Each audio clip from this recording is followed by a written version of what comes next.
Hey guys, my name is Heidi Langhorst and welcome to my new page.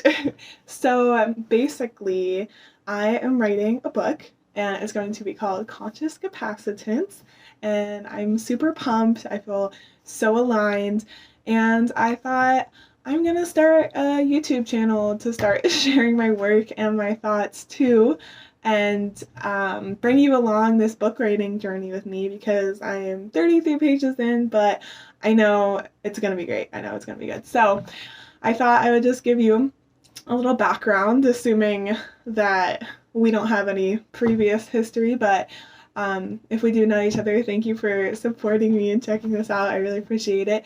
So basically, I went to school. I guess I'll start with college, right? You don't need to know you don't need to know the whole like 10 yards about my past, but I'll just start with college. So did high school, and then like everyone else, I was like, well, guess college is the next thing, right? Looking outside of myself for what others thought I should do. That was the place I was in. Like, I feel like a lot of people are at that stage, except for the lucky few who are like, no, I know who I am, like from a young age, and just like roll with it. That's awesome. But I was not there when I went to school. So I love art. My mom's a really talented artist, and I really like math too, and I was always gifted that. So I was like, art, math, creating stuff, engineering, that sounds great. And I thought that would be the way that I could best fit into society. I enjoy a lot of other things besides that. Writing is my main way I think I can serve the collective, but we'll get to how I came to that point.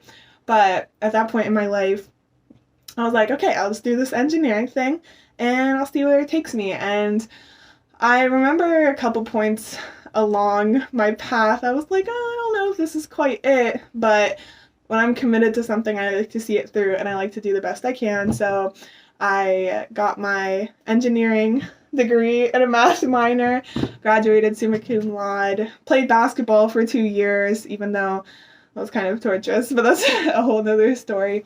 I used to really like basketball, and I graduated with my engineering degree. And my first job I got because I went to a career fair at my school, and I was like, I guess I'll just, research all these companies, research the keywords on their website, and frame a response that makes me seem like really perfect for the job. But even at that point, I wasn't like tapping into what I wanted, right? So I really impressed these people at Cummins, even though I don't care and have never really cared about the automotive industry.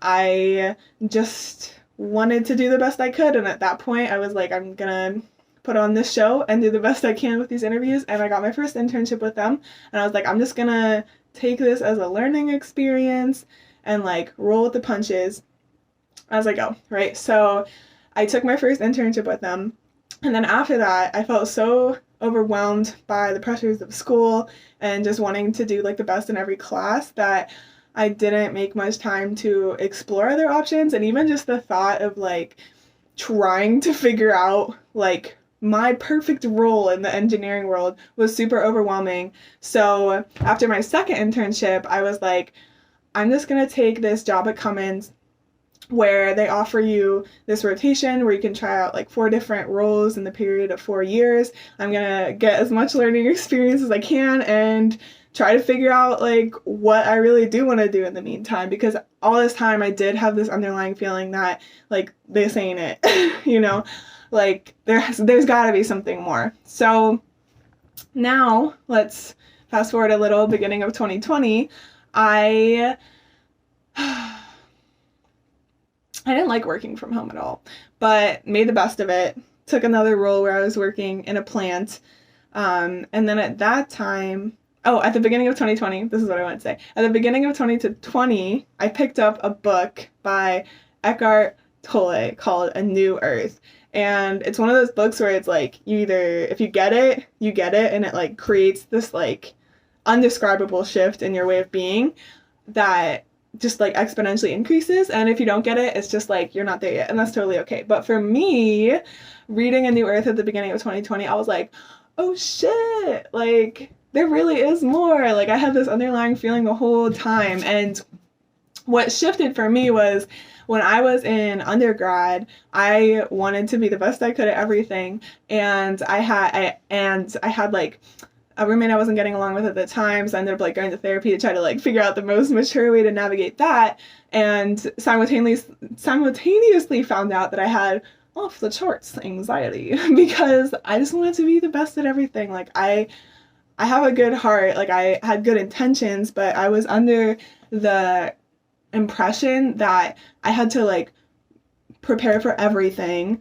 and I had to resolve these things I didn't feel good about in my past, and thinking about the past and the future all the time just makes for a life in which you can't appreciate the present and you can't tap into your truth.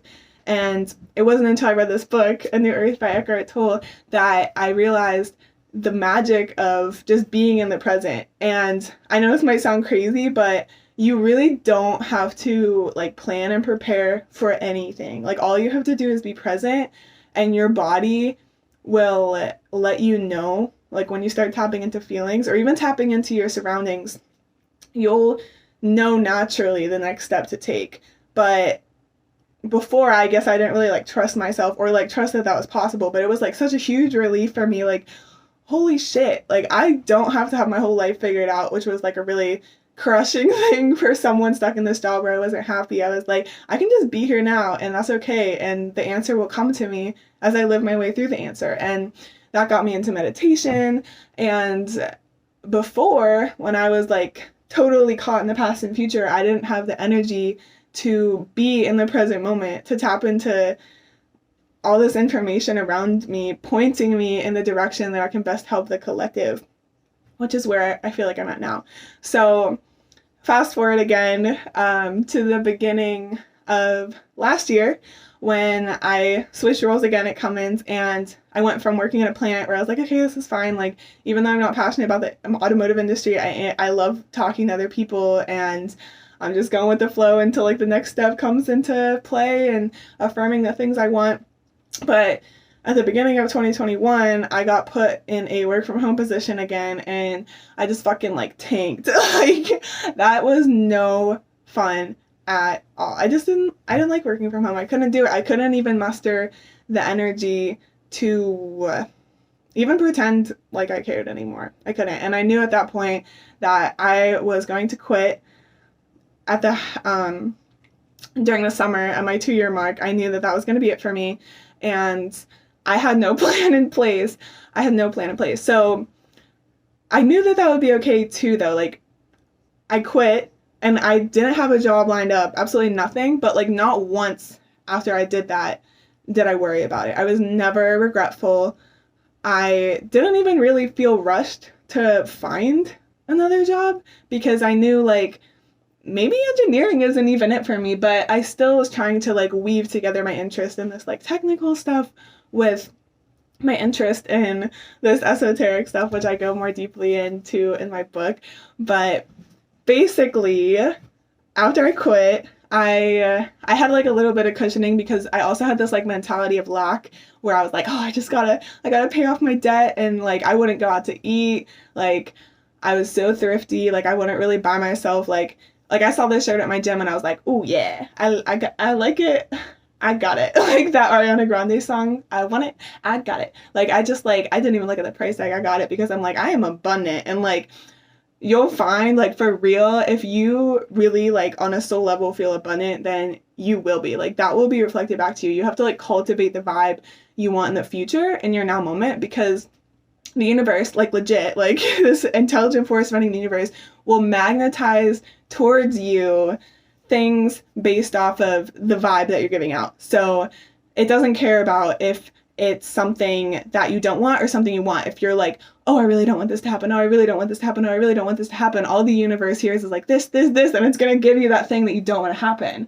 But if instead you're like, I want this, I am this, and just like fake it till you make it, like you will legit draw that toward you. So this brings me to my example that I feel comfortable sharing now, and that really put me in this position where I feel like I'm not compromising anymore in my life. I'm going to speak my truth no matter what, because over and over again I've had these synchronicities, but this was the most major one for me. So after I quit, I traveled for a bit, and then I started thinking, okay, like, yeah, gotta make money somehow, right? So I was like, maybe neuroscience, I can combine that with my interest in all the spiritual stuff. And then I thought, well, I really like writing, because I ended up seeing a career counselor and she said like my number one gift was writing. So I was like, okay, how can I combine writing with technical stuff? So I thought, oh, grant proposals, like I can help people get money for their really good innovative ideas, like sustainable energy type stuff, and I can explain things really well to others. Like I can break down like complex concepts in a simple way. So I was like, oh, I can use that to do this. So just like started affirming when I was still I live in Indianapolis now, but when I still lived in Columbus, I just started affirming, I have a research position in a neuroscience lab at IU. I live in a super cute apartment. I can walk my cat outside. And okay, I digress. But the main thing is I was affirming I have a research position in a neuroscience lab in IU just to get that experience. And I write grant proposals and they are successful. And everyone I work with loves me. So I just like threw that into the universe. And then I ended up moving to Indianapolis late last year. And I was still taking my sweet old time. I literally like didn't even look at a single like job posting for anything. I just like threw it into the universe like, I want this. That would be cool. That's a cool experience. And I painted my whole apartment. You can really only see my bedroom here, but like my whole apartment is super dope, like really colorful shapes and everything. Maybe I'll do another video where I give you like a little apartment tour sometime. But so I did that. But then while I was painting, I'm thinking like still, even though I've had all these affirming synchronicities that I really didn't go into detail here, but I had affirming synchronicities up to this point that I was on the right path, but something in me was like, oh, I don't know, just like taking the time to paint and do something that's not like productive, there was still like a resistance inside of me that was like, I don't know, like, is this okay? You sure? But then this seems kind of like random, but I went to Goodwill. I like, seeing all the treasures they have there. And I found a magazine from National Geographic from the month of the year I was born, so February 97. And I opened it and there was like a letter from the publisher to like the reader. And it was like, okay, for like creatives and people who love writing, like first paint your apartment. And then once your space is like energetically like on point, then you can write, but like make your space nice first. And I was like, hell yeah, like that's so affirming. So I was like, okay, we're good. And then I kid you not, the day I finished painting my apartment, I got a contract for writing a grant proposal for something to do with electricity magnetism, which I'm incorporating in my book now because it's so related. Like these really micro concepts of the universe are so related to these like macro esoteric stuff I'm interested in. So it really inspired me for this book I'm writing, that grant proposal. Same day that I finished painting my apartment, and the same day I finished painting my apartment, I ran into someone in the sauna at my gym who happened to work in this neuroscience lab where they do like VR work, that stuff that's like really interesting and kind of related to this like manifestation type stuff that I'm interested in. So I did not look online for like any opportunities or anything. Like all I did was affirm the reality I wanted, like look at life through the lens of love, like face everything I encountered throughout my day with love, and like thinking about acting in service of the whole, coming from that space of mind. And through the ideas that I'm going to lay out in my book, I was able to draw those things towards me. But then of course by this time I'm like, okay, wow, like I can legit do anything I want. I don't have to compromise. And then I was like, I'm going to write a book. Like I'm going to do this thing. And I don't know like exactly how it's going to get published or this and that, but like I'm writing it and like I have a good feeling about it. It's going to be good. And I'm at the point where I know that I can speak things into my reality, and it's a limiting belief to think that you have to work hard and suffer to be successful and happy, because you don't. You really don't. There's a lot of limiting beliefs that I had to overcome to get to this point through affirmations and self-reflection and introspection and journaling and reading books. I love reading books, but it's possible. Like we have the power for real. Like you have the power to change your life. And if you're coming from a place of wanting to serve the collective And if you're looking at life through the lens of love, and if you have this feeling of being okay with being like nobody at all, like being okay with being misunderstood, because a lot of people misunderstood me. I feel like maybe it was just in my head, but like when I started on this journey and quit without like anything in place, like I remember I had a friend that I like played basketball with, and they were like, it's really like not smart of you to not have anything lined up. And it made me cry because there was still part of me that was like, what if it's not, you know, even though like my body was like, no girl, you on the right path.